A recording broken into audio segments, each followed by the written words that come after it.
5장.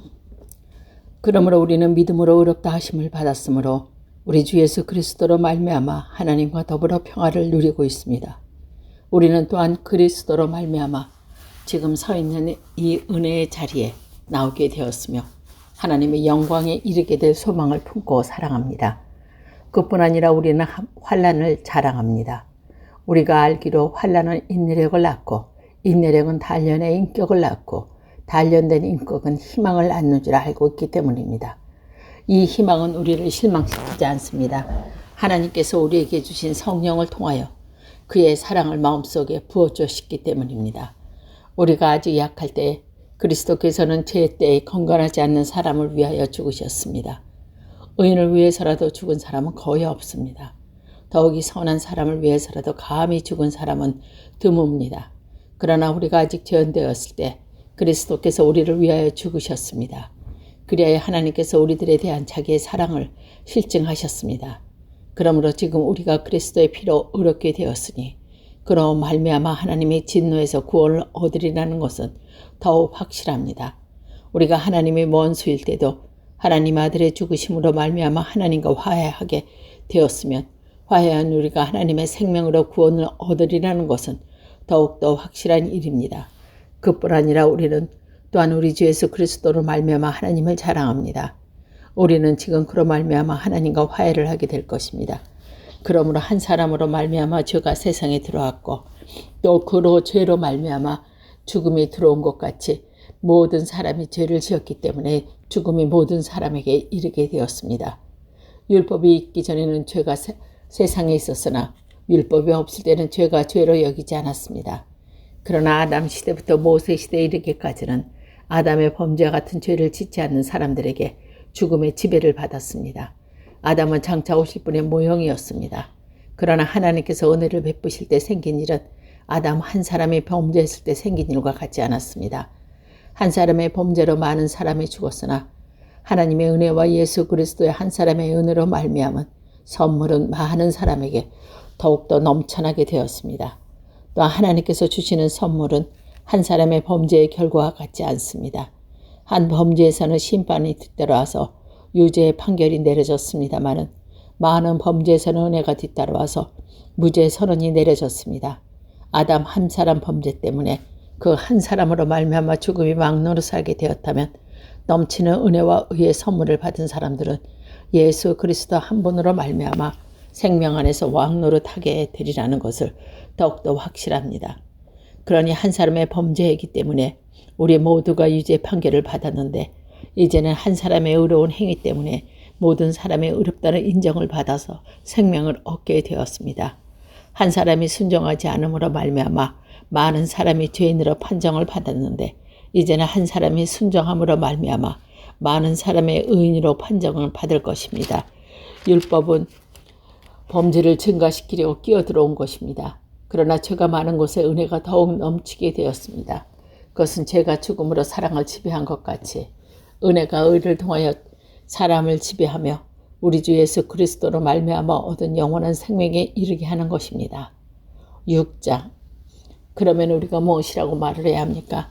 은혜를 더하게 하려고 여전히 죄 가운데 머물러 있어야 하겠습니까? 그럴 수 없습니다.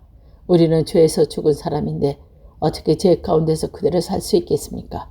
세례를 받아 그리스도 예수와 하나가 된 우리는 모두 세례를 받을 때 그와 함께 죽었다는 것을 여러분 알지 못합니다. 그러므로 우리는 세례를 통하여 그의 죽으심과 연합함으로써 그와 함께 묻혔던 것입니다. 그것은 그리스도께서 아버지의 영광으로 말미암아 죽은 사람 가운데 살아나신 것 같이 우리도 또한 한 생명 안에서 살아나기 위한 것입니다. 우리가 그의 죽으심과 같은 죽음을 죽어서 그와 연합하는 사람이 되었으면 우리는 부활이 있어도 또한 그와 연합하는 사람이 될 것입니다. 우리의 옛사람이 그리스도와 함께 십자가에 달려 죽은 것은 죄의 몸에 멸하여서 우리가 다시는 죄의 노예로 되지 않게 하려는 것입니다. 우리는 압니다. 죽은 사람은 이미 죄의 세력에서 해방되었습니다. 우리가 그리스도와 함께 죽었으면 그와 함께 우리도 또한 살아날 것임을 믿습니다. 우리가 알기로 그리스도께서는 죽은 사람들 가운데 살아나셔서 다시는 죽지 않으시며 다시는 죽음이 그를 제외하지 못합니다. 그리스도께서 죽으신 죽음은 죄에 대하여 단번에 죽으신 것이요 그분이 사시는 삶은 하나님이 위하여 사신 것입니다. 그와 같이 여러분도 죄에 대하여 죽은 사람이요 하나님을 위하여 그리스도 예수 안에서 살고 있는 사람인 것을 알아야 합니다. 그러므로 여러분은 죄가 여러분의 죽은 몸을 지배하지 못하게 해서 여러분의 몸을 더욱 정욕에 굴복하는 일이 없도록 하십시오. 그러므로 여러분은 여러분의 지체의 죄에 내맡겨서 불의의 연장을 대지 말게 하십시오. 오히려 여러분은 죽은 사람들 가운데서 살아난 사람답게 여러분은 하나님께 미치고 여러분의 지체는 의의 연정으로 하나님께 바치십시오. 여러분은 율법 아래 있지 않고 은혜 아래 있으므로 죄가 여러분을 다스릴 수 없을 것입니다. 그러면 어떻게 하겠습니까? 우리가 율법 아래 있지 않고 은혜 아래 있다고 해서 마음 놓고 죄를 짓자는 말입니까? 그럴 수는 없습니다. 여러분이 아무에게나 자기를 종으로 맡겨서 복종하면 여러분은 여러분이 복종하는 그 사람의 종이 되는 것을 알지 못합니까? 여러분은 죄의 종이 되어 죽음에 이르거나 아니면 순종의 종이 되어 의에 이르거나 하는 것입니다.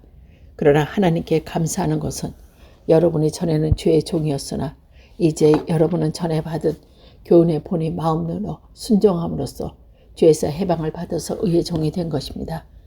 여러분의 이해력이 미약하므로 내가 사람의 방식으로 말하겠습니다. 여러분이 전에는 자기 지체를 더러움과 불법의 종으로 내맡겨서 불법에 빠져 있었지만 이제는 여러분의 지체를 의의 종으로 바쳐서 거룩함에 이르도록 하십시오. 여러분의 주의 종일 때는 의에 얽매이지 않았습니다. 여러분은 그때 여러 열매에 거두었습니다. 이제 와서 여러분이 그러한 생활을 부끄러워하지만은 그러한 생활의 마지막은 죽음입니다. 이제 여러분은 죄에서 해방을 받고 하나님의 종이 되어서 거룩함을 이루는 삶의 열매를 맺고 있습니다. 그 마지막은 영원한 생명입니다. 죄의 싹은 죽음이요 하나님의 선물은 우리 주 예수 그리스도 안에서 누리는 영원한 생명입니다. 형제 자매 여러분, 나는 율법을 아는 사람들에게 말을 합니다. 율법은 사람이 살아있는 동안에 그것을 지배한다는 것을 알지 못합니까? 결혼한 여자는 그 남편이 살아있는 동안에 법으로 남편에게 매여 있으나 남편이 죽으면 남편의 법에서 풀려납니다. 그러므로 남편이 살아있는 동안에 그 여자가 다른 남자에게로 가면 그 여자는 가늠한 여자라는 말을 듣게 됩니다. 그러나 남편이 죽으면 그 법에서 허당되는 것이므로 다른 남자에게로 갈지라도 가늠한 여자가 되지 않습니다. 나의 형제 자매 여러분, 그러므로 여러분도 그리스도 몸으로 말미암아 율법에 대해서는 죽음을 당했습니다. 그래서 여러분은 다른 분, 곧 죽은 사람들 가운데 살아난 그분에게 속되게 하였습니다. 그것은 우리가 하나님을 위하여 열매를 맺게 하기 위함입니다. 이전에 우리가 육신을 따라 살 때에는 율법으로 말미암아 일어나는 죄의 욕정이 우리 몸의 지체 안에서 작용해서 죽음에 이르는 열매를 맺었습니다. 그러나 지금은 우리를 올가매었던 것에 대하여 죽어서 율법에서 풀려났습니다. 그래서 우리는 문제와 얽매인 낡은 정신으로 하나님을 섬기지 않고 성령을 주시는 새 정신으로 하나님을 섬깁니다. 그러면 우리가 무엇이라고 말을 할 수 있겠습니까? 율법이 죄입니까? 그럴 수 없습니다. 그러나 율법이 보이지 않는다면 나는 죄가 무엇인지 알지 못했을 것입니다.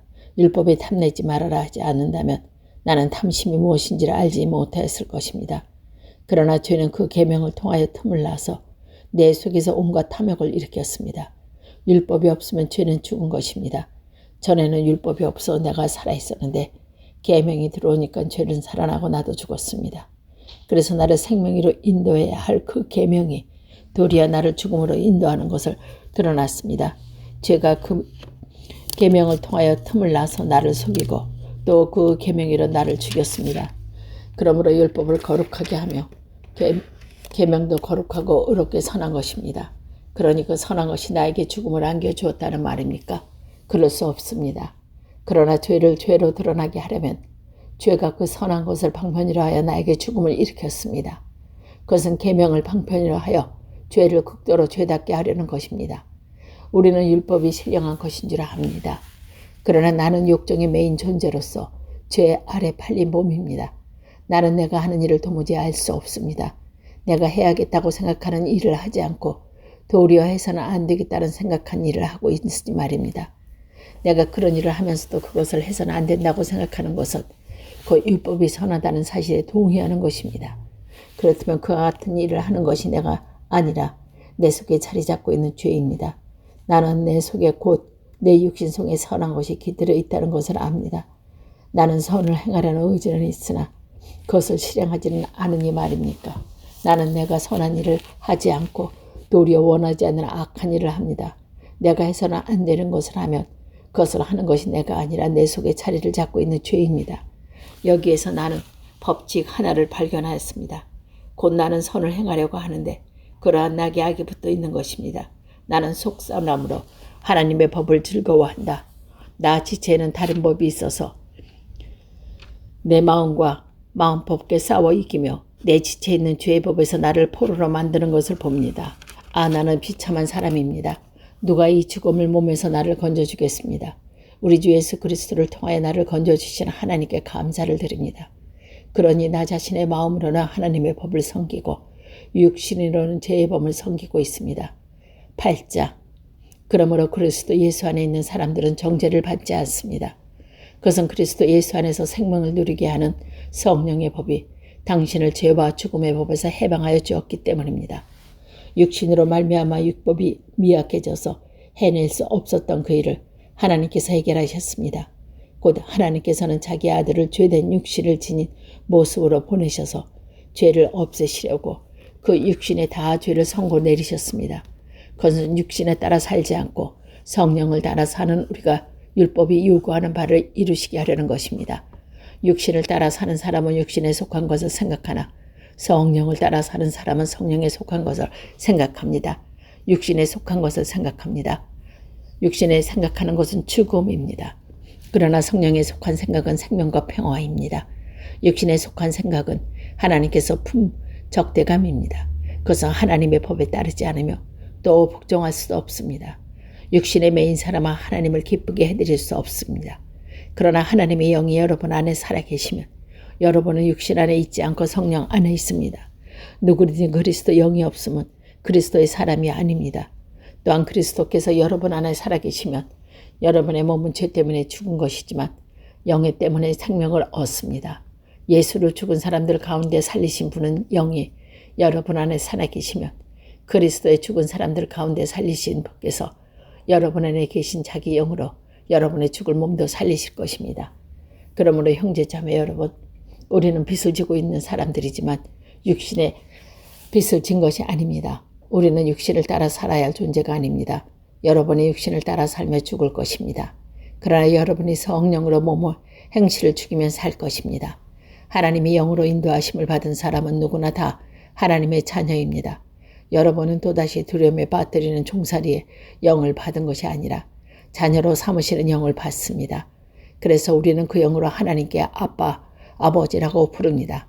바로 그때 그 성령이 우리의 영과 함께 우리가 하나님의 자녀임을 증언하십니다. 자녀지만 상속자이기도 합니다. 우리가 그리스도와 함께 영광을 받으려고 그와 함께 고난을 받으면 우리는 하나님이 정하신 상속자요 그리스도와 더불어 공동 상속자입니다.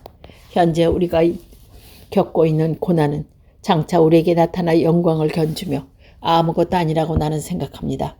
피조물한 하나님의 자녀들이 나타나기를 간절히 기다리고 있습니다. 피조물 허무에 굴복했지만 그것은 자의로 그렇게 한 것이 아니라 굴복하게 하신 그분이 그렇게 하신 것입니다. 그러나 소망은 남아 있습니다. 그것은 곧 피조물로 썩어진 종살이의 해방이 돼서 하나님의 자녀가 누릴 영광된 자유를 얻으라는 것입니다. 우리 피조물이 이제는 함께 신음하며 함께 해산의 고통을 겪고 있다는 것을 우리는 압니다. 그뿐 아니라 첫 열매로서 성령을 받은 우리도 자녀로 삼아 주실 것은 곧 우리 몸을 속량하여 주실 것을 고대하면서 속으로 신음하고 있습니다. 우리는 이 소망으로 구원을 얻습니다. 눈에 보이는 소망은 소망이 아닙니다. 보이는 것은 누가 바라겠습니다. 그러나 우리가 보이지 않는 것을 바라면 참으면서 기다려야 합니다. 이와 같이 성령께서도 우리의 약함을 도와주십니다. 우리는 어떻게 기도해야 할지 알지 못하지만 성령께서 친히 이루 다 말할 수 없는 탄식으로 우리를 대신하여 간구하여 주십니다. 사람의 마음을 깨뜨려 보는 하나님께서는 성령의 생각이 어떠한지를 아십니다. 성령께서 하나님의 뜻을 따라 성도를 대신하여 간구하시기 때문입니다. 하나님을 사랑하신 사람, 곧 하나님의 뜻대로 부르심을 받은 사람들에게는 모든 일이 섭력하여 선을 이룬다는 것을 우리는 압니다. 하나님께서는 미리 아신 사람들을 택하셔서 자기 아들의 형상과 같은 모습이 되도록 미리 정하셨으니 이것은 그 아들이 많은 형제들 가운데 맏아들이 되게 하려는 것입니다. 그리하여 하나님께서는 이미 정하신 사람을 부르시고 또한 부르신 사람을 의롭게 하시고 의롭게 하신 사람을 또한 영화스럽게 하셨습니다. 그렇다면 이런 일을 두고 우리가 무엇을 말할 수 있겠습니까? 하나님의 우리 편이시지만 누가 우리를 대적하겠습니다. 자기 아들을 아끼지 않은 분이시고 우리 모두를 위하여 내어주신 분이 어찌 그 아들과 함께 모든 것을 우리에게 선물로 거저주지 않겠습니까? 하나님께서 택하신 사람들은 누가 감히 고발하겠습니다. 의롭게 하시는 분이 하나님이신데 누가 감히 그들을 정죄하겠습니까? 그리스도 예수는 죽으셨지만 오히려 살아나셔서 하나님 오른편에 계시며 우리를 위하여 대신 간구하여 주십니다. 누가 우리를 그리스도의 사랑에서 끊을 수 있겠습니까? 환난입니까? 공고입니까? 박해입니까? 굶주림입니까? 헐벗습니까? 위협입니까? 또는 칼입니까? 성경이 기록된 바 우리는 종일 주님을 위하여 죽음을 당합니다. 오늘도 도살장같이 양같이 여김을 받았습니다. 한 것 같습니다. 그러나 우리는 이 모든 일에서 우리를 사랑하여 주신 그분을 힘입어 이 기도도 남습니다. 나는 확신합니다. 죽음도 삶도 청사도 권세자도 현재일도 장래일도 능력도 높음도 깊음도 그 밤에 없던 포조물도 우리를 주 예수 그리스도 사랑하사 하나님의 사랑으로 끊을 수 없습니다.